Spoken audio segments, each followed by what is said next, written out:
Oui, bonsoir, enfin, bon après-midi pour, pour à la plupart d'entre vous. Excusez-moi, euh, je suis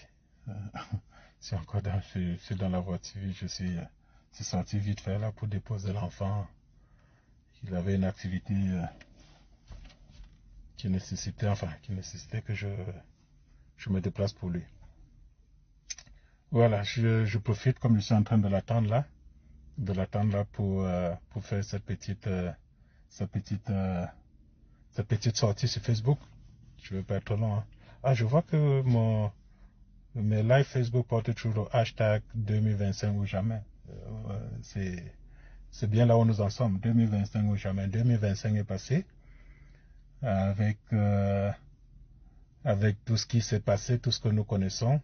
2025 qui est, au lieu d'être un catalyseur pour nous, est venu plutôt nous ramener plusieurs années en arrière. Et bon, je dis, c'est pas faute d'y avoir cru. Hein. C'est pour ça que j'avais anticipé que si on ne réussissait pas en 2025, l'opération deviendrait de plus en plus difficile pour nous. Et je ne vais pas dire impossible. Je ne suis pas là pour décourager. C'est pour ça que j'avais commencé à utiliser le hashtag là dès 2025. C'était 2025 ou jamais. C'était un slogan de mobilisation pour moi. Enfin, je voulais mobiliser à travers ce slogan-là.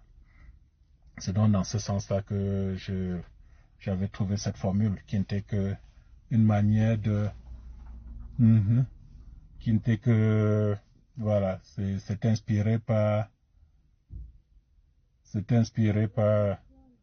Excusez-moi, il y a quelqu'un qui a garé tellement près de moi là que je dis que mais... voilà. Donc, nous sommes là-dessus, voilà où nous en sommes.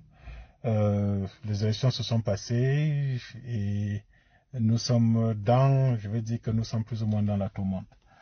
J'ai commencé à parler ici en disant, enfin, sur le titre de la description de mon live, hein, j'ai cité quelqu'un de particulier, qui est ce monsieur Fumoyon, le docteur Fumoyon, euh, qui vit ici aux États-Unis.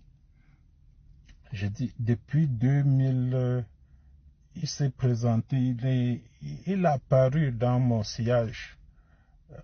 Il s'est révélé à moi en 2019. En 2019, nous étions, vous voyez, 2019-2026, ça fait exactement 7 ans. On sortait aussi d'une élection contestée, ou bien avait perdu, comme il a perdu en 2025.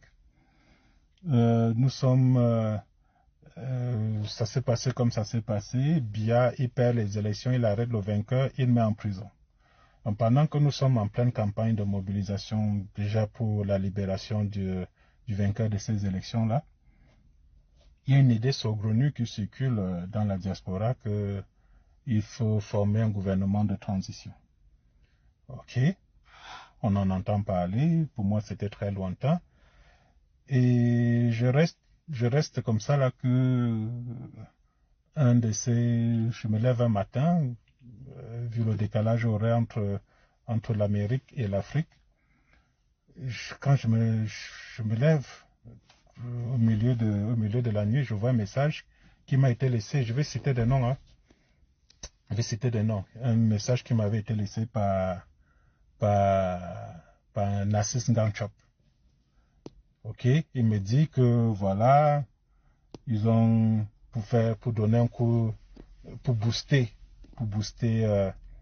nos revendications, mettre le régime en difficulté. Ils avaient décidé de former un gouvernement de transition. Et donc il m'appelle sans me donner la liste complète de ce gouvernement-là. Il me dit, moi, vu mon passé, c'est comme ça qu'il m'avait nommé dans ce gouvernement.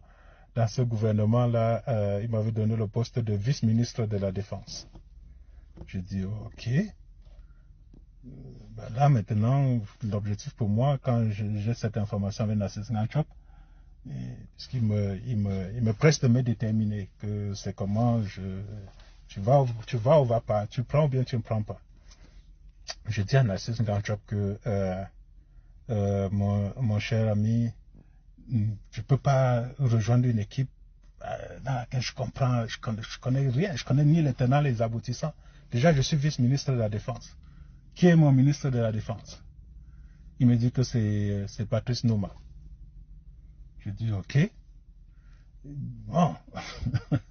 Et il me dit, on a regardé, on sait que tu es plus qualifié, tu es plus qualifié que Patrice Nouma, mais pas souci d'équilibre.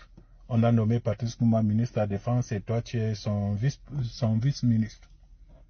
Je dis ok, la chaîne hiérarchique commence déjà à être claire pour moi. Et je lui dis que s'il y a un vice-ministre, un ministre de la Défense, c'est-à-dire qu'il doit avoir un chef suprême des armées.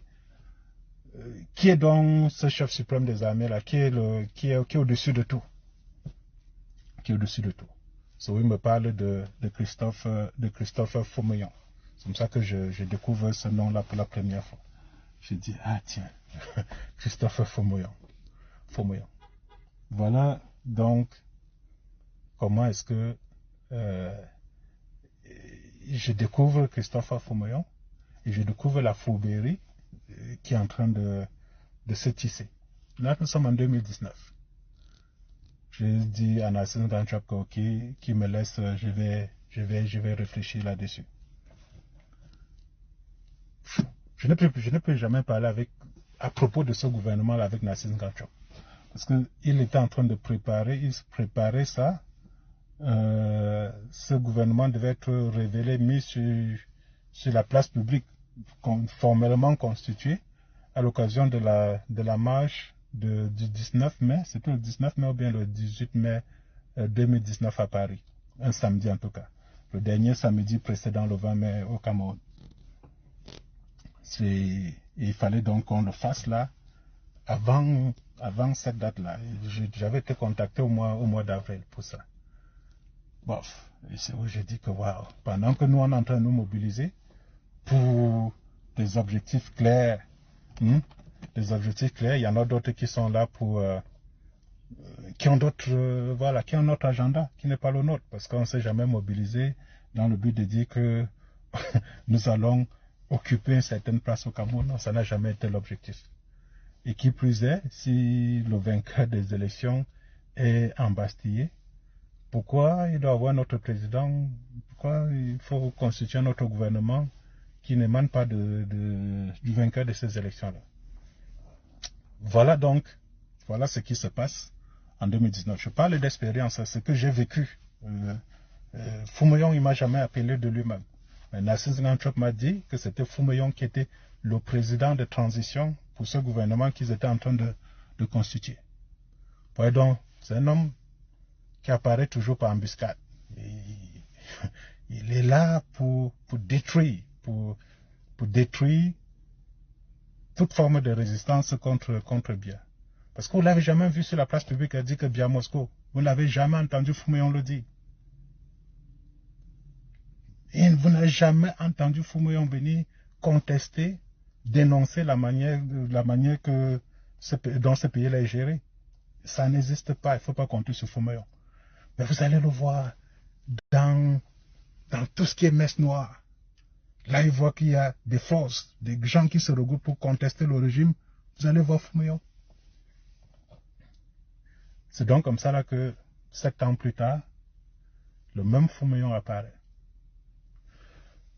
Depuis, je dis 2018-2019, tous ceux qui sont au Canada, ils connaissent, même ceux qui ne sont pas au Canada, ils connaissent les groupes avec lesquels je travaille ici au Canada. Ce groupe-là a été beaucoup cité, chaque fois sur la place publique.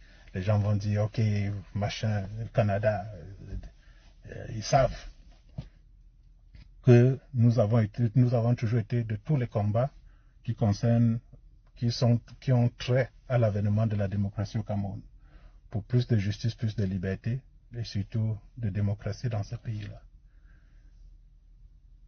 On arrive en 2025, Les élections sont passées comme ça s'est passé au Cameroun. Nous, on a pu agir en groupe constitué. Chacun était libre d'agir comme il voulait. C'est donc comme ça là que... un instant, je vais un peu... voilà. J'ai baissé j'ai les vitres qui sont complètement remontées là. Et bon. On arrive dans 2025. Le groupe, l'organisation à laquelle j'appartiens est toujours là. Mais on n'a pas agi dans ces élections si en groupe constitué. Parce que, voilà, ça s'est passé comme ça s'est passé. Le candidat du peuple, le candidat que nous avions toujours souhaité soutenir, il a été éliminé. Et puis bon, voilà, le groupe est resté plus ou moins en hibernation.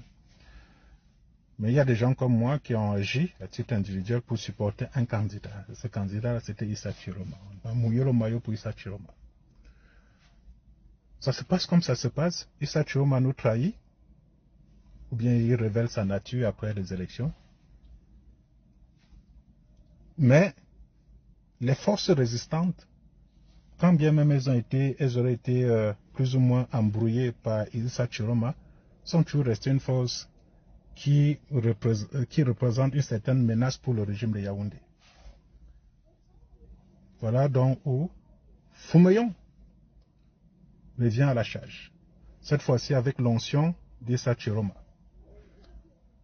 Commence à contacter les gens dans la diaspora pour dire qu'il prépare des nominations pour le compte de Chiroma. Je le dis, ça c'est pas des ragots, c'est pas de la supputation. Vous avez vu qu'il est parti pays par pays. Vous allez voir dans sa deuxième section là, Amérique du Nord, Canada. Il commence par le Canada. Le coordinateur numéro 1, c'est mon voisin ici, au Canada, c'est mon voisin. Je connais très bien. On sait qui est qui fait quoi dans la résistance ici, qui combat le régime. Donc, fort de ça donc, il est entré en contact avec des gens et il ne pouvait ne pas approcher les gens de l'organisation à laquelle j'appartiens ici. C'est comme ça que une des personnes autres que le coordonnateur numéro 1, là, le coordinateur numéro 1, il vit à Calgary, hein? Il vit à Calgary, moi je suis à Calgary. Le coordinateur numéro 1 Canada, c'est pas lui qui approche mon groupe, parce que, je vais le dire ici publiquement, il a beau être un grand frère, quelqu'un que j'ai toujours respecté. Mais en 2019, nous l'avons exclu de notre groupe. Pourquoi nous l'avons exclu de notre groupe? Parce que pendant que nous étions en train de nous battre, on marchait, on était partout. Vous m'avez vu à Paris, vous m'avez vu à Bruxelles, vous m'avez vu des marches qu'on organisait ici au Canada, à Calgary, Edmonton et tout. J'ai toujours fait partie de le groupe pour lequel j'appartiens. Il a toujours pris part. Et donc, lui, il était dans ce groupe. On reste. En septembre, on nous annonce l'organisation d'un certain grand dialogue au Cameroun. Pendant ce temps, notre leader, la personne, le vainqueur des élections, il est toujours en prison. On nous dit grand dialogue. Et je dis justement encore que vu le décalage horaire, moi, généralement, aux alentours de 4 heures du matin, tout au plus, 4 heures du matin, je suis déjà éveillé. Donc, vers 4 heures du matin, je me lève, j'ouvre mon téléphone et je regarde aussi ce qui se passe à Yaoundé. Grande a été ma surprise de voir que le coordinateur numéro 1, Canada, de Issa Chiroma, il est dans la salle, au grand dialogue. Il va sans dire que je l'ai vu 2 jours avant son voyage au Cameroun. Je connaissais rien. Donc, à 4 heures du matin, comme ça, là, dès que je découvre le truc, je dis que waouh. Il y a un risque de dislocation de notre groupe ici, là, parce que si les gens avec lesquels on a travaillé, ils voient un de nôtres à Yaoundé, en plein cœur, assis au milieu des gens du régime, ils vont dire que c'est un traquenard que nous avons entendu, donc nous travaillons en fait avec le régime de Yaoundé. C'est comme ça que dès 4h30, nous, les gens, le leadership de ce groupe-là et tout, nous étions déjà là pour... nous étions déjà en poste. On a commencé à se réunir, on a fait une réunion express pour dire ici, là, il fallait qu'on agisse tout de suite. Tout de suite. C'est comme ça qu'on a d'abord commencé par l'exclure du groupe.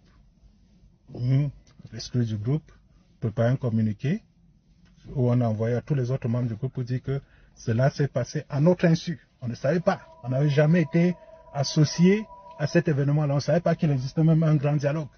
Donc nous voilà, avec capture d'écran que nous avons fait, on a publié dans le forum, c'est comme ça qu'il a été exclu. Je dis, c'est un grand frère ici à Calgary. Je vais chez lui très souvent. C'est quelqu'un que je connais très bien.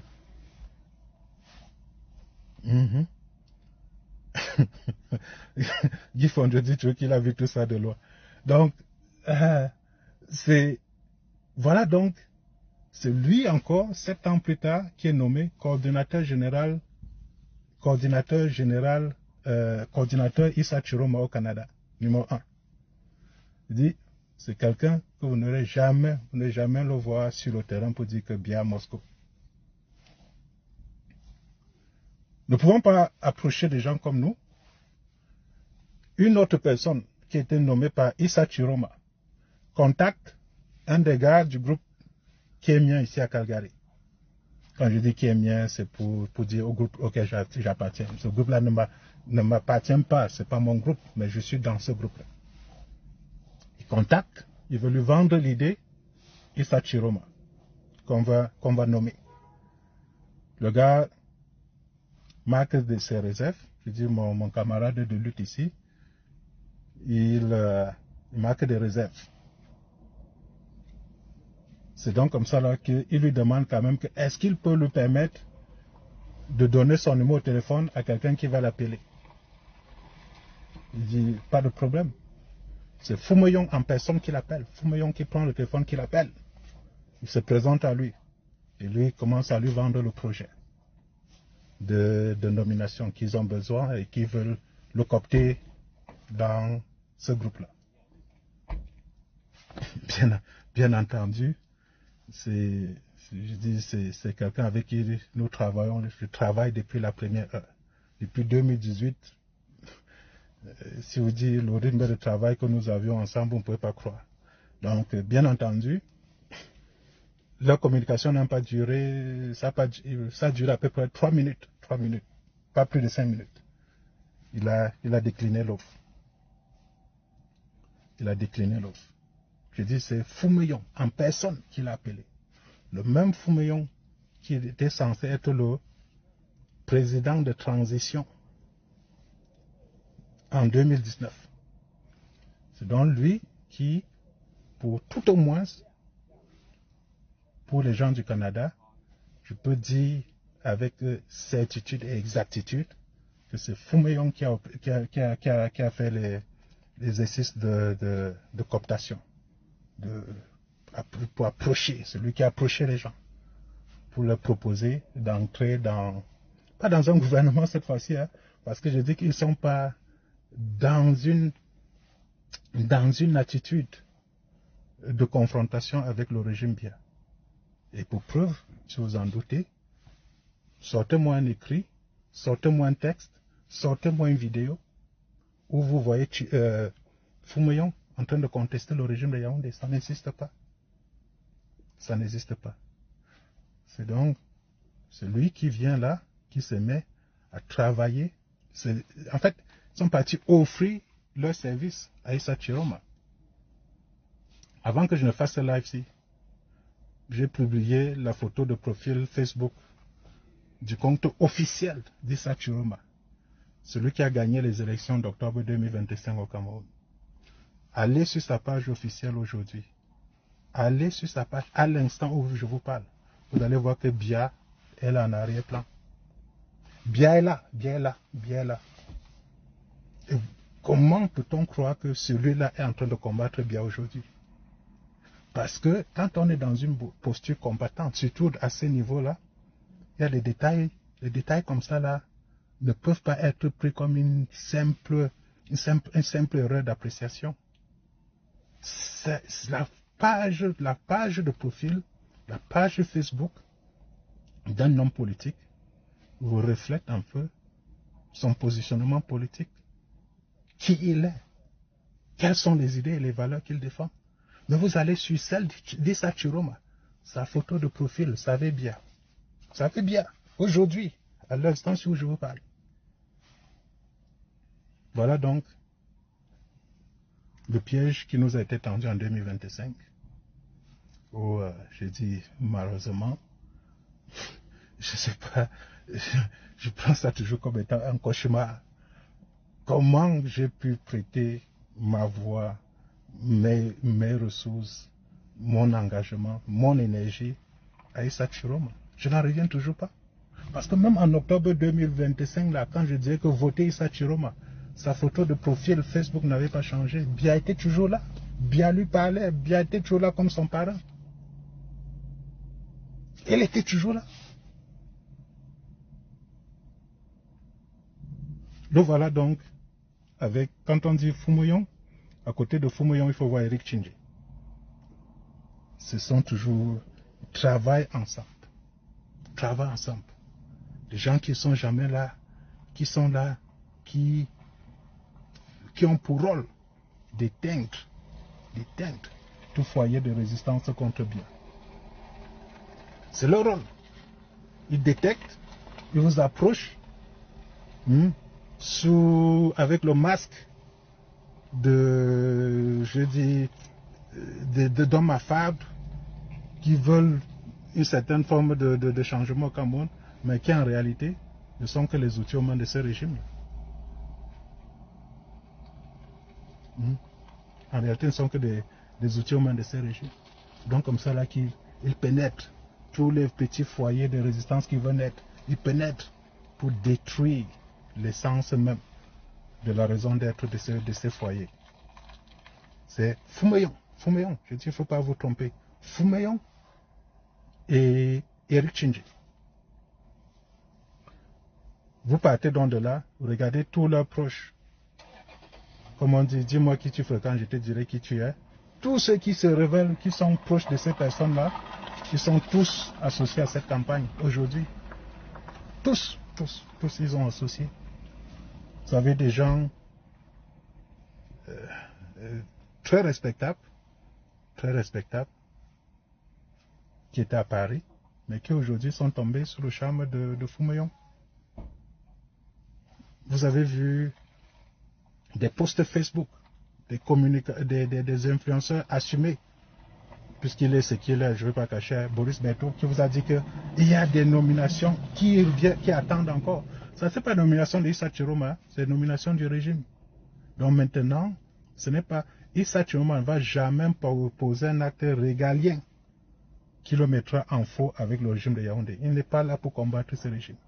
Il est là pour susciter une certaine adhésion. Quand on dit adhésion, ici, il faut voir plutôt un détachement, dislocation des blocs résistants qui vont s'agréger autour de lui pour qu'il aille les livrer à Paul Biya. C'est ce qui est en train de se passer. C'est ce qui est en train de se passer là. Donc, je dis, pour Fumoyon, je le dis avec sans aucun doute, en 2019, j'ai été contacté indirectement par lui et en 2026, il a contacté directement un des miens pour travailler pour Paul Biya. Les voilà, je dis Fumoyon et Eric Tchindjé. Les deux. Ce sont des poisons.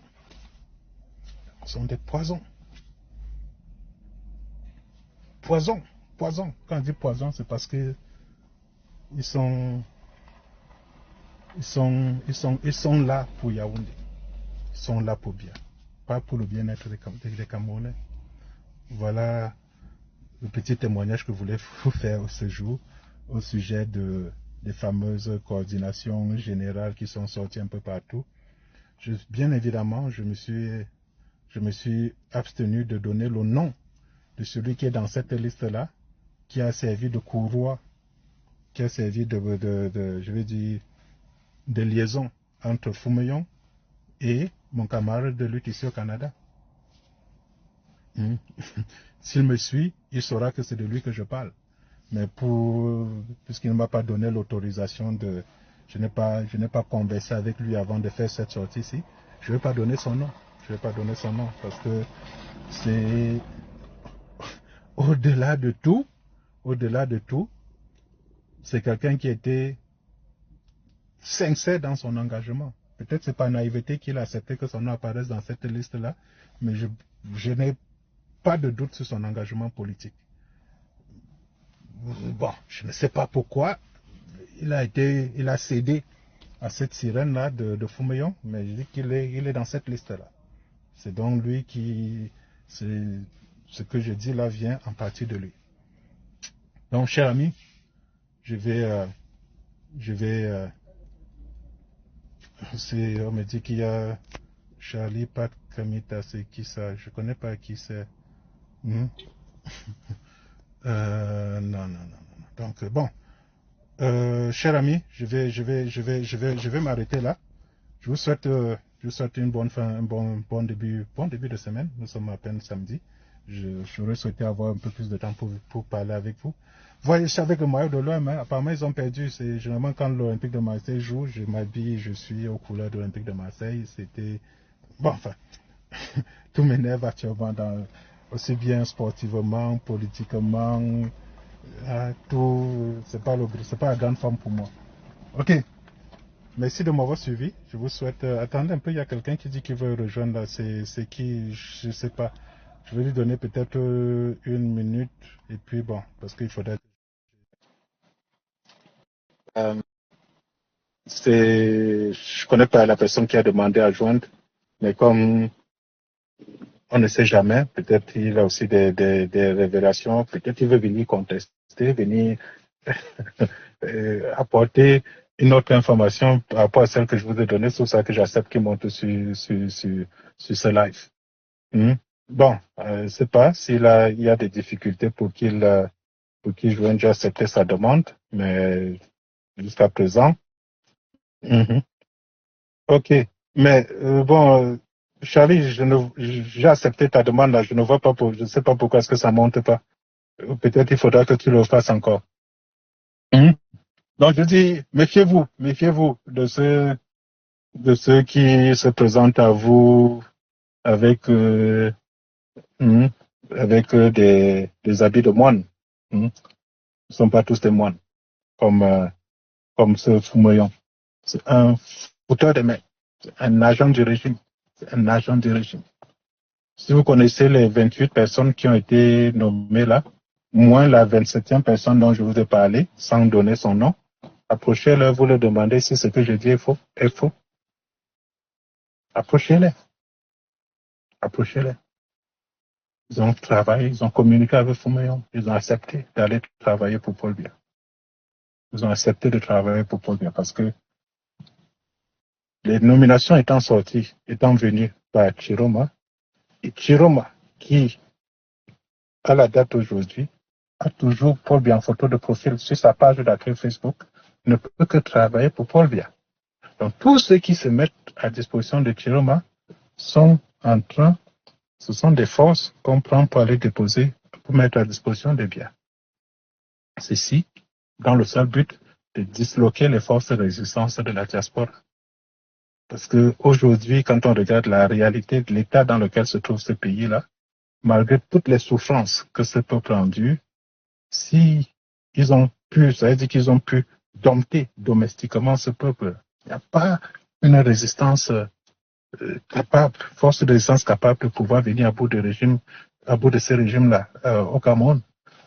Mais pour leur image, la seule force qui est restée à dompter, c'était les forces de résistance de la diaspora. Parce que, qu'on le veuille ou pas, même si ça n'a pas pu faire partie de ce régime, leur image a pris un sacré coup.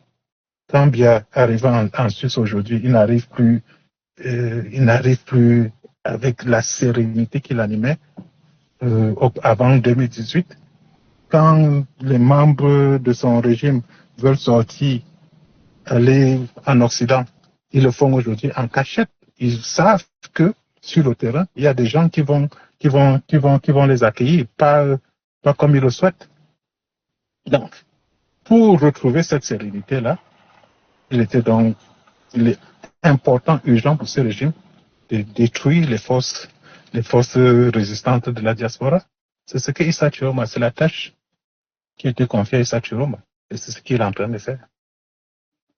Je ne peux pas dire que toutes les 28 personnes qu'il a nommées récemment là sont naïves. Hein. Il y a des gens qui assument ce rôle-là.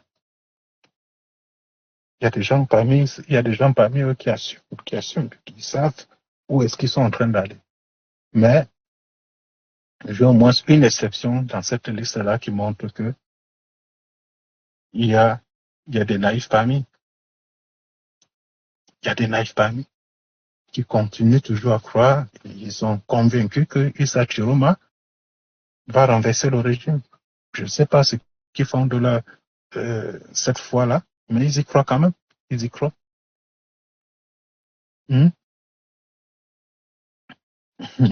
Voilà, Charlie dit qu'il veut confirmer la présence de la photo de profil, de la photo de Paul Biya sur la photo de profil d'Issa Chiroma. J'ai dit, allez, tout le monde, on n'est pas ici pour faire dans la délation ou bien dans la calomnie. Allez sur la page de profil d'Issa Chiroma.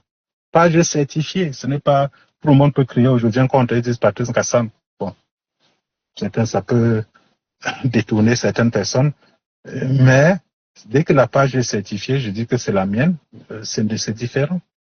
Cette page-là, c'est une page certifiée. C'est-à-dire que c'est une page qui dit ça Chiroma.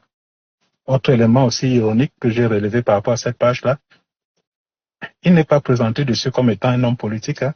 Il est présenté comme influenceur. Influenceur avec la photo de Paul Biya. C'est-à-dire qu'il influence pour qui? Pour Paul Biya. Il influence pour Paul Biya. Mais il y a des gens qui, malgré tous ces petits détails-là, comme on dit, le diable se trouve dans les détails. Malgré tous ces petits détails qu'on peut révéler, mettre sur la place publique, il y a toujours des gens qui vont dire que ce n'est pas suffisant pour leur démontrer de la collusion, pour les convaincre de la collusion qui existe entre Issa Chiroma et Paul Biya. Il y en a toujours, mais que c'est la foi. Malheureusement, on ne peut rien contre la foi, mais si c'est limité juste à avoir cette foi-là, à Issa Chiroma, on s'en foutrait. Le problème, c'est que cette foi-là les amène à aller s'attaquer, s'en prendre à quelqu'un qui ne leur a rien fait, surtout qui ne leur a rien demandé. Et cette personne-là, c'est Maurice Kamto. Et si c'est limité juste à supporter Issa Chiroma, dit que Issa Chiroma est président. Bon. Tantôt, on voit que Chiroma est président. L'autre vient dire que Issa Chiroma est leader de l'opposition. Donc, quand vous voyez déjà des gens qui viennent vous dire que Issa Chiroma est le leader de l'opposition, c'est suffisant pour démontrer que c'est des gens qui travaillent pour le régime de Biya.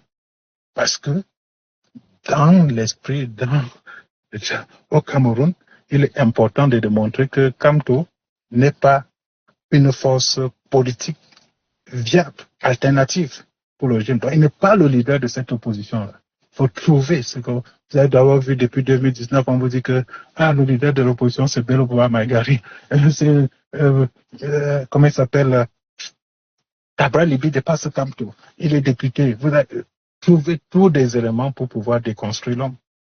Et ces éléments de langage-là sont bien empruntés par tous ceux qui se réclament d'Issa Chiroma aujourd'hui. Tous qui se réclament d'Issa Chiroma utilisent les mêmes éléments de langage. Issa Chiroma, le leader de l'opposition. On ne s'est pas battu en 2025 pour faire d'Issa Chiroma le leader de l'opposition. On s'est battu en 2025 pour faire d'Issa Chiroma le président du Cameroun. Et on en est là. Il a gagné les élections au lieu que ceux qui se réclament de lui battent le pavé pour faire de lui le président effectif du Cameroun. Ils sont en train de se battre aujourd'hui pour détruire un homme, pour détruire Maurice Kamto. Pour détruire, quand on dit détruire Maurice Kamto, c'est détruire les éléments résiduels de la résistance que nous avons. C'est détruire ça. Voilà ce qui est en train d'être fait par ces personnes-là. Et c'est... On est sorti de ces élections-là, pendant les élections, on a découvert un nouveau personnage, hein, celui qui était venu dire que mettre l'argent sur l'argent. Quand vous voyez des gens qu'on ne met pas l'argent sur l'argent, vous voyez des gens aujourd'hui qui viennent insulter Maurice Kamto après ce qui s'est passé en 2025, moi je vais dire seulement que, mes chers amis, on ne met pas l'insulte sur l'insulte. Ça déjà une insulte d'éliminer Maurice Kamto, comme on l'a fait en 2025.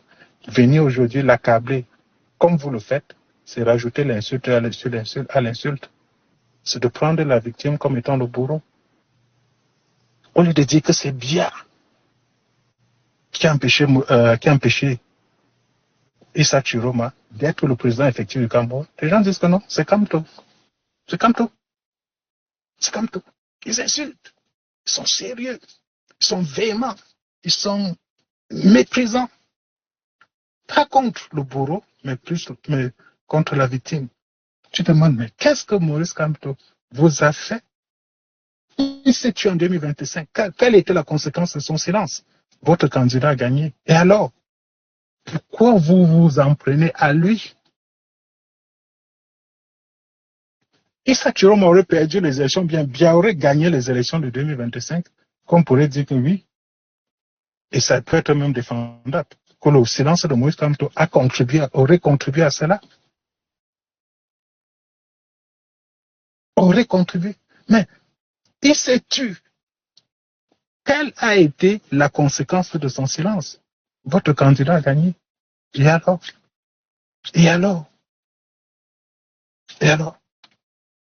Comme cela ne suffisait, comme cela ne suffit pas, ils se sont lancés dans une autre campagne. Ça veut dire que, en fait, le but, ce n'est pas Issa Chiroma président. Le but ici, c'est Kamto mort. C'est mise à mort de Kamto. Quand on parle de mort, ce n'est pas une mort physique, hein? C'est une mort politique. Ils vont travailler de toute leur âme pour tuer politiquement Maurice Kamto. C'est ce qu'ils sont en train de faire. Et c'est le jeu que les gens, comme ils ont les stratèges là-dedans, dans ce jeu-là, c'est les Fumuyons, c'est Eric Kinji. Avec pour parrain Issa Chiroma, qui lui-même aussi répond de Paul Biya. La preuve, allez sur sa page de profil Facebook. Vous allez voir sa photo de profil. C'est Paul Biya qui est là. La page de profil Facebook de celui qui a gagné les élections d'octobre 2025 au Cameroun devant Biya. Ça veut dire que nous qui l'avons supporté en 2025, nous l'avons forcé la main. Nous avons voulu faire de lui ce qu'il n'est pas. Nous avons voulu qu'il se libère de la tutelle de Paul Biya. Comme on dit, le naturel revient au galop. Ça n'a jamais été son but. Ça n'a jamais été son but d'être président du Cameroun. La preuve, depuis le 3 novembre 2025 qu'il est sorti de Garoua, qui entend encore parler de lui. Mais vous voyez des gens qui se réclament, disent à Chiroma, qui disent qu'il parle pour son compte. C'est-à-dire que on quitte d'un Biya, qui est un Gongo qui parle pour son compte, qui a tous ces gens-là qui parlent pour son compte, qui se fait éternellement représenter. On a un nouveau président élu qui se fait en permanence représenter aussi. Comme quoi, le maître ne peut pas être supérieur, l'élève ne peut pas être supérieur au maître.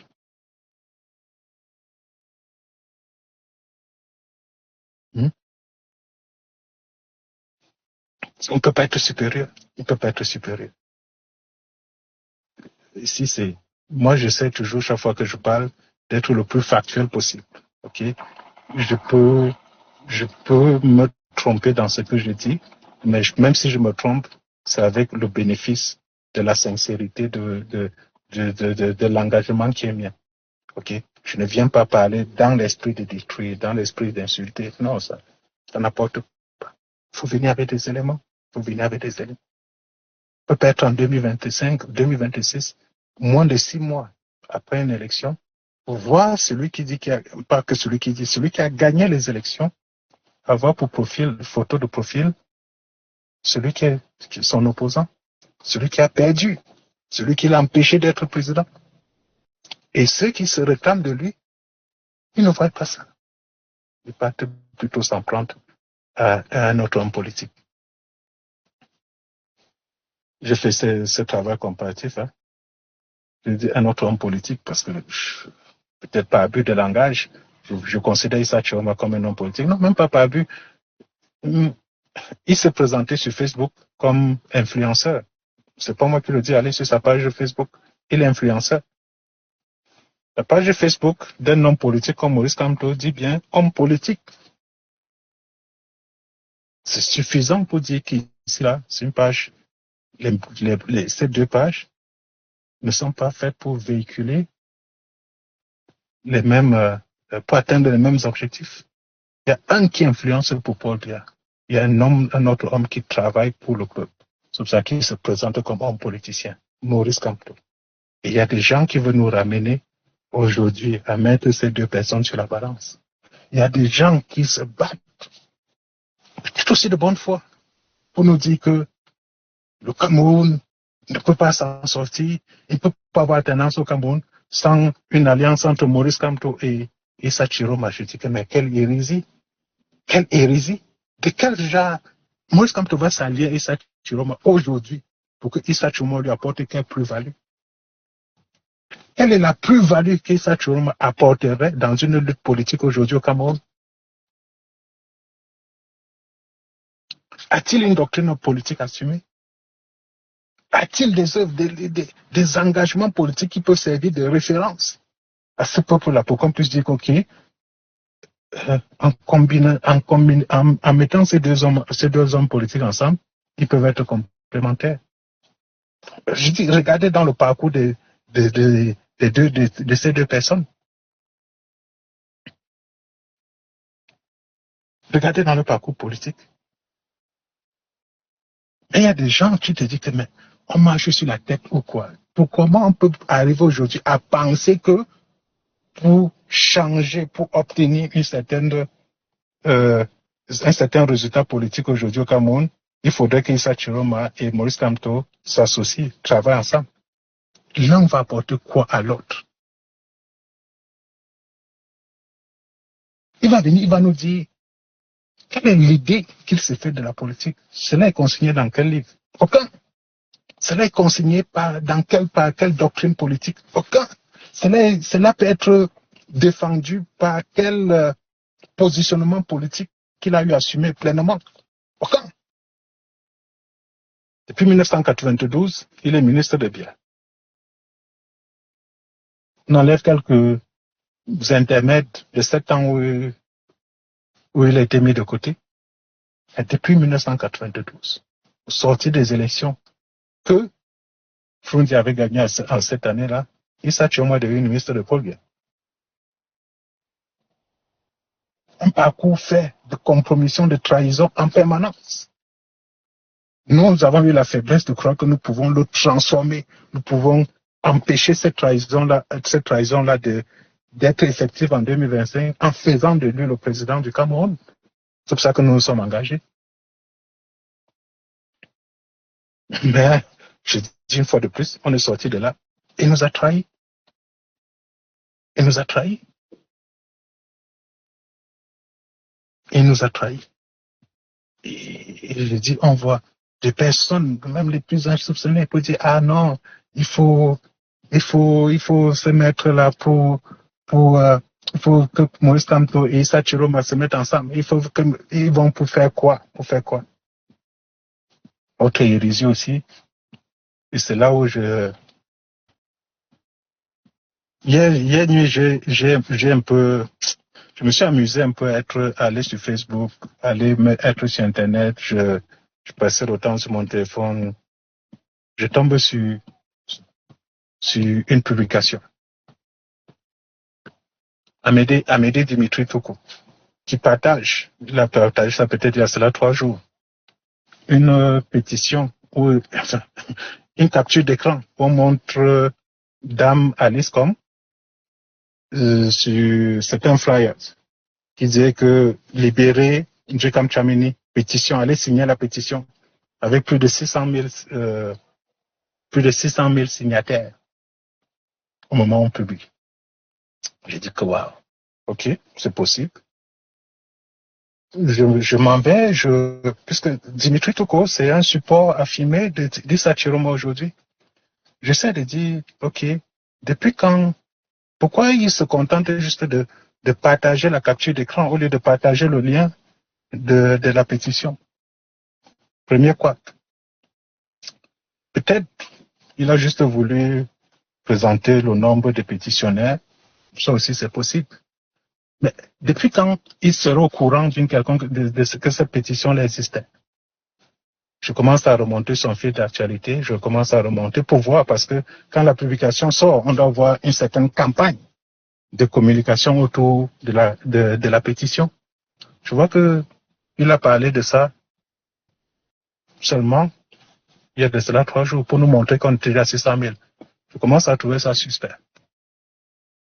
Je dis, OK, où est le lien de cette pétition-là? Pourquoi tous ceux qui communiquent autour de Chiroma ne parlent pas de cette pétition? Pourquoi ils ne font pas une publicité? Et par quelle magie, sans publicité, on peut être à plus de 600 000 signataires? Je dis, OK, peut-être ça a été lancé depuis octobre 2025 que Jekam Chamini a été arrêté. Si je me mets d'abord, j'essaie d'abord d'obtenir le lien, je fouille. Finalement, je m'en vais sur la page de la LISCOM, je vois le lien, un lien qu'elle a publié pour dire que signer la pétition. J'ouvre, je m'en vais sur ce lien-là aussi, je clique, je vois, je suis plus ou moins en train de faire la campagne de ce lien-là. Je dis que mais ils sont désagréables, ils sont méchants, ils sont cruels, ils sont sadiques, politiquement bien entendu. Je m'en vais sur le lien de la pétition. Dès que tu cliques la page, tu cliques sur ce lien-là, ça trouve une page. Et tout de suite, tu vois 612 000, 72 500. C'est ce chiffre qui s'affichait hier quand j'ai cliqué dessus. Je dis, waouh, ok, c'est bizarre quand même. Hein? C'est un site Internet. Ce n'est pas un lien qui est fait ce n'est pas une pétition, c'est un site Internet. Ok, comme vous pouvez faire un formulaire pour tous ceux qui font un peu de la programmation web, vous faites un formulaire web sur lequel vous demandez aux gens de vous inscrire et en fait c'est une page web. Quand vous y allez, tout de suite ça vous affiche le chiffre. Voici le nombre de pétitionnaires. Deuxième quoi, ce chiffre qui est affiché n'est pas le résultat d'une quelconque base de données qu'on aurait interrogée, mais c'est un chiffre qu'on va dire qui est publié par le site internet lui-même. Donc ce site-là, il peut avoir des compteurs quand il affiche. C'est un compteur qui s'incrémente automatiquement. Je dis, allez sur cette page-là. C'est le lien, c'est panafricanpetitions.org. Vous allez dessus, vous allez voir. Dès que vous ouvrez, vous allez voir le nombre de gens qui auraient signé la pétition. Bon. Les pétitions sérieuses, c'est quand vous remplissez, vous finissez, vous soumettez, quand vous affiche le résultat, parce que tout de suite, votre voix est prise en compte. On vous affiche maintenant le résultat des gens qui ont déjà pétitionné comme vous. Mais ici, avant même qu'on ait fait, vous voyez le nombre. Je commence donc maintenant à utiliser les petits outils de certification des sites internet qui sont disponibles là. panafricanpetition.org. Quand est-ce que ça a été créé? C'est hébergé où? Qui est l'administrateur? Toutes ces informations sont masquées. On vous dit, le site a été créé, enregistré pour la première fois le 2 avril 2025. Le 2 avril 2025, c'est quand ce site a été enregistré. Je dis, c'est que c'est le nombre de domaines. Hein. Quand on dit enregistré comme ça, c'est que le nombre de domaines a été enregistré sur les plateformes dédiées le 2 avril 2025. Allez regarder quand est-ce que Maurice Kamto a lancé sa pétition contre la réforme des biens. Le 2 avril 2025, c'est la date où la pétition a été lancée. Enfin, pas que la pétition a été lancée, c'est la date où le site Internet qui est censé être celui de la pétition a été créé. Ne crée pas de site juste pour faire une pétition. Ça ne veut pas dire que le site est devenu actif le 2 avril 2025. Dès le 2, Alice.com a commencé à communiquer dessus. Un site a été lancé pour une pétition pour la libération de Jekam Chameni. Le site est devenu fonctionnel le 8 avril 2026. J'ai dit 2 avril 2025, non, enlevé 2 avril 2025, 2 avril 2026. Le site enregistré, c'est que quand le site est enregistré, c'est le nombre de domaines qui est enregistré le 2 avril 2026. Et le site devient actif le 8 avril 2026. Allez commencer à voir les publications. Quand est-ce qu'on dit qu'on est à 600 000? C'est depuis le 10 avril 2025 qu'on vous dit qu'on a 600 000 signataires. Et c'est partagé par des gens comme Alice.com. C'est partagé par des gens comme Maître Toukou. C'est partagé par des gens qui, quand on ne pouvait jamais soupçonner leur caractère malsain, tout au moins pernicieux, c'est partagé. Je vous dis, il y a plus de campagnes anti-Maurice Kamto là dehors. Quand vous voyez tous ceux qui se réclament de Issa Chiroma, ils sont là dehors, c'est que Kamto est méchant, Kamto est ceci, Kamto est cela. Il n'y a pas eu de pétition, il n'y a jamais quelqu'un qui a dit qu'il allait signer une pétition pour aller libérer Jekam Chameni. Mais comme tout d'un coup, on vous montre qu'il est aussi populaire, il est ceci, il y a déjà 600 000. Peut-être aujourd'hui, au moment sur le pas, peut-être on est déjà 650 000. Mais sans campagne autour, vous voyez de l'arnaque, de la fourberie. Ce petit script-là, il est accessible par tous ceux qui sont nouveaux en développement web. Vraiment, c'est aller manipuler des compteurs. C'est un site pour dire, affiche-nous tel chiffre, affiche, rien. Jusqu'à présent, vous essayez de voir qui est derrière ce site, derrière cette pétition-là. Non assumée. Il n'y a aucun nom. Je dis qu'au point de vue informatique, bien entendu. Qui est le propriétaire du site? Rien. Personne. Il se cache. C'est-à-dire que, mais, si vous pouvez déjà vous révéler en plein jour dans la diaspora, que vous, je dis pour tous ceux qui crient là, qui braillent tous les jours que quand un méchant, quand un ceci et tout, nous voulons que Biapat, si vous pouvez déjà vous révéler de manière ouverte, bien c'est que vous êtes contre lui. Pourquoi vous vous cachez pour créer un site internet qui appellerait à la libération d'un de ces prisonniers? Si tant il est vrai que Jekam Chameni est un prisonnier, bien. Parce que moi, je fais partie de ceux qui parlent, et moi, c'est à titre personnel, hein, je pense que Jekam Chameni n'est pas en prison. Il n'est pas en prison. C'est un des chevals de Troie de Bia. Il n'est pas en prison. Il n'est pas. Jekam Chameni n'a jamais été un opposant. Je dis donc, pourquoi est-ce que, pour appeler à la libération d'un des prisonniers, pour mieux assumer vos choix anti-Bia, qui est incarné par Issa Chiroma, pourquoi vous vous masquez, vous vous cachez pour créer ce genre de site? Vous risquez quoi? Parce qu'il n'y a pas d'identité connue derrière ce site-là. Ce n'est pas connu. Vous risquez quoi? Vous cachez quoi au peuple camerounais? Pourquoi vous voulez les mentir? Pourquoi vous voulez détruire ce qui nous reste comme force contre bien? Pourquoi vous le faites? Parce qu'à côté de ça, Il y a des gens qui suivent de manière naïve, qui sont sincères dans leur naïveté, dans leur engagement. Ils y croient. Ils y croient. Et ce sont des petites choses comme ça là qui montrent qu'ils y croient, qui leur font croire, je veux dire. Ce sont des petites choses comme ça qui leur font croire. Et comme je dis ici, moi je ne suis pas dans la délation, je ne suis pas dans la calomnie, je ne suis pas dans l'insulte pour l'insulte. Je présente des faits, je vous ai donné des éléments à chacun d'aller apprécier. D'aller apprécier. Si ce que je dis n'est pas conforme à la réalité que vous avez découverte, vous me dites, ok, celui-là, il s'est trompé. Accordez-moi le bénéfice du doute, je me suis trompé, je ne suis pas là ici pour mentir.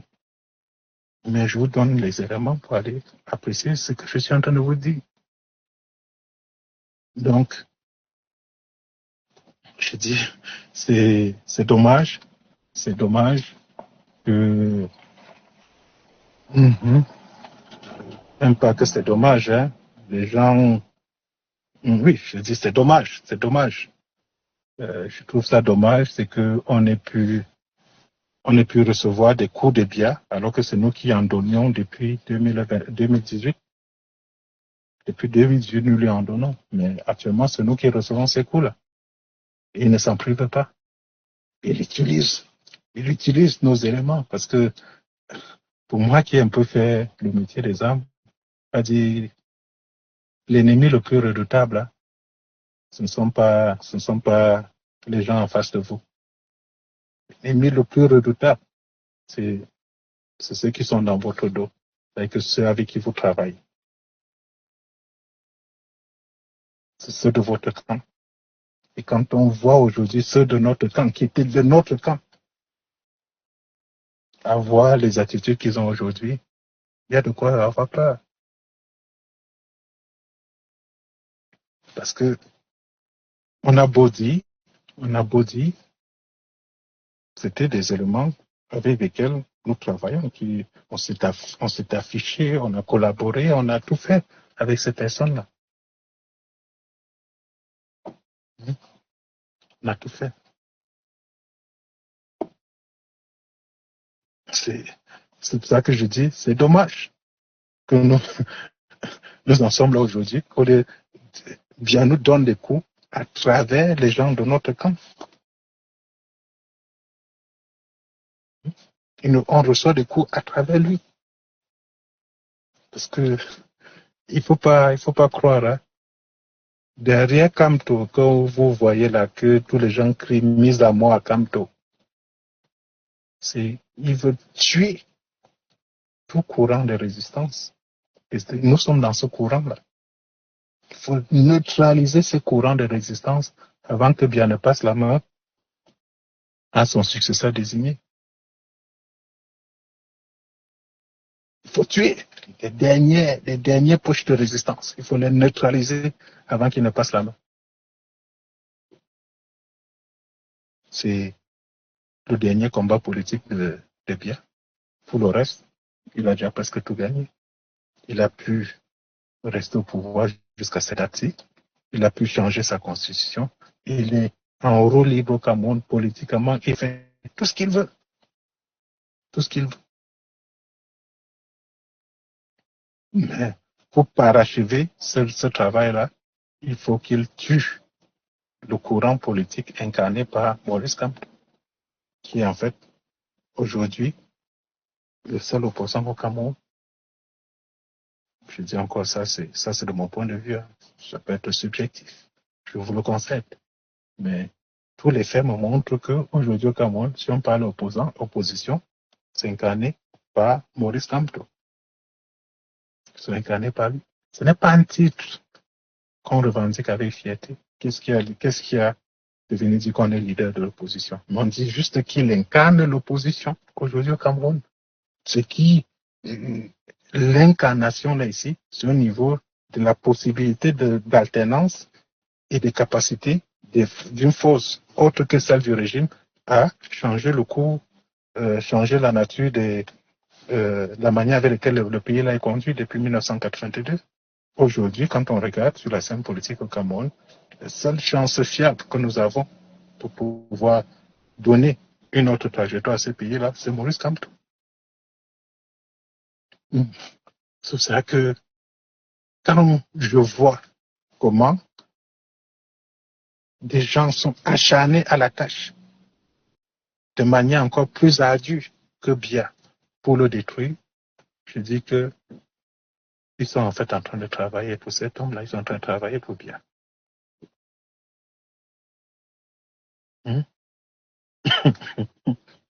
Pourquoi Issa Chiroma n'a pas nommé les Haoussa?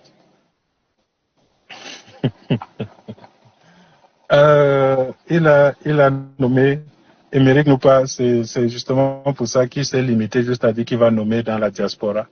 Et qu'on le veuille ou pas, la diaspora, elle est dominée, archi-dominée par les Bamileke.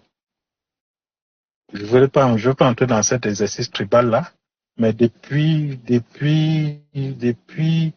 si on regarde aujourd'hui au Cameroun, chaque peuple là, hein, ce n'est pas aujourd'hui qu'ils sont ce qu'ils sont. Vous regardez les grands groupes ethniques au Cameroun, c'est pas en 2026 qui sont politiquement ce qu'ils sont. Il y a des groupes ethniques au Cameroun qui ont toujours été compatibles avec les pouvoirs en place. Dans cette catégorie-là, on peut mettre ce que tu appelles les Haoussa et on peut mettre ce qu'on appelle les Bétis. C'est pour ça qu'à un certain moment, il y avait ce qu'on appelait l'axe nord-sud, parce que c'était l'axe le plus compatible avec tous les pouvoirs qui existent au Cameroun. Je ne parle pas seulement depuis 1960, depuis l'époque précoloniale. Yaoundé n'est pas la capitale du Cameroun parce que ceux qui sont de Yaoundé ont travaillé pour. C'était lors de la pénétration coloniale, l'espace le plus favorable aux colons, c'était Yaoundé. C'était ces zones. Tout ça qu'ils ont, après avoir passé par Douala, passé par Boya, passé et même un peu expérimenté le Nord Cameroun, le seul endroit où ils ont vu que les populations les accueillaient favorablement, c'était Yaoundé. Dans cette zone qu'on va appeler l'espace tribal Béti. Donc, depuis l'époque précoloniale jusqu'à aujourd'hui, en 2026, c'est pour ça que je dis, ce n'est pas aujourd'hui que les Bétis sont ce qu'ils sont. Ils ont toujours supporté les pouvoirs en place au Cameroun. Toujours. Ils n'ont jamais combattu un quelconque pouvoir. Ils n'ont jamais combattu.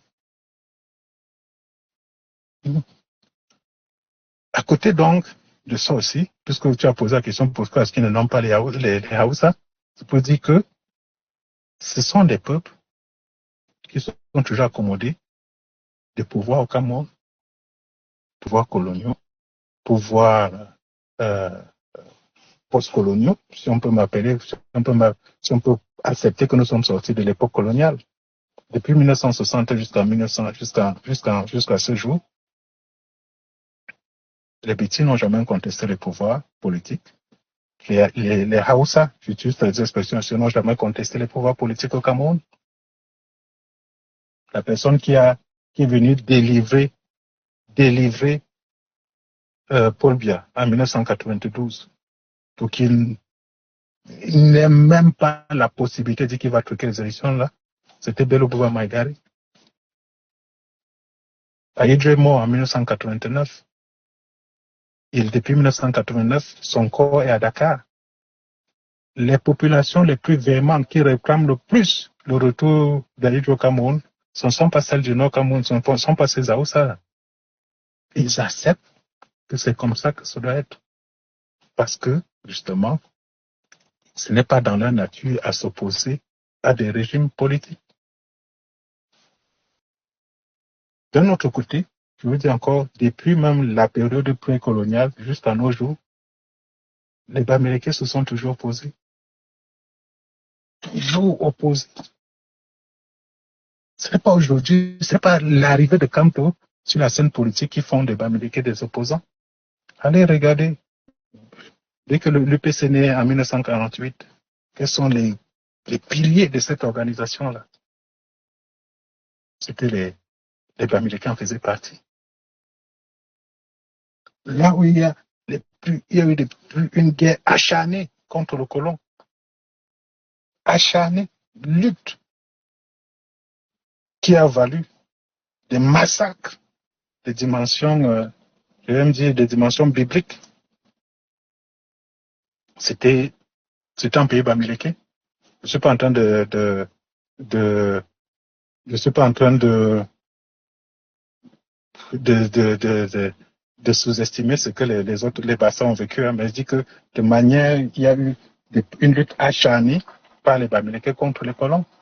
Quand Ahidjo s'est installé au pouvoir, les Bamileke n'ont pas arrêté de combattre.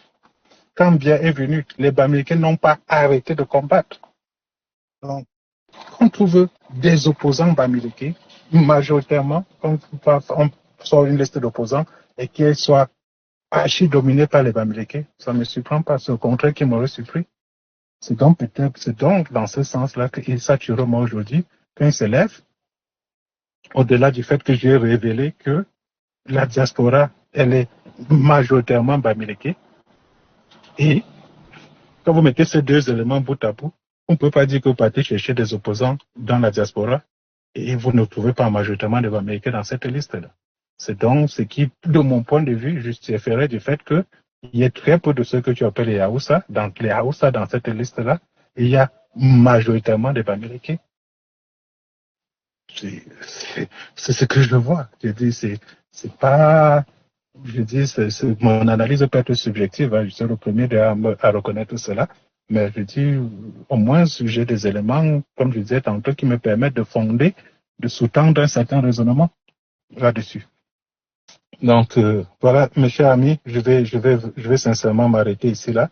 On aura l'occasion de continuer cette, je vous le dis, conversation, mais en fait, je pourrais revenir ici, là, peut-être demain, dépendamment de mon agenda, pour continuer là où je me suis arrêté aujourd'hui. Donc, je m'excuse profondément auprès de ceux qui auraient souhaité que je continuasse. J'essaie un peu d'être aussi savant. Je ne sais pas si c'est ce qu'on dit. J'aurais souhaité que je continuasse, ou bien que je continue. Bon, s'il vous plaît, pardonnez-moi. Je vais m'arrêter sur cette note-là. Merci de m'avoir suivi et portez-vous bien.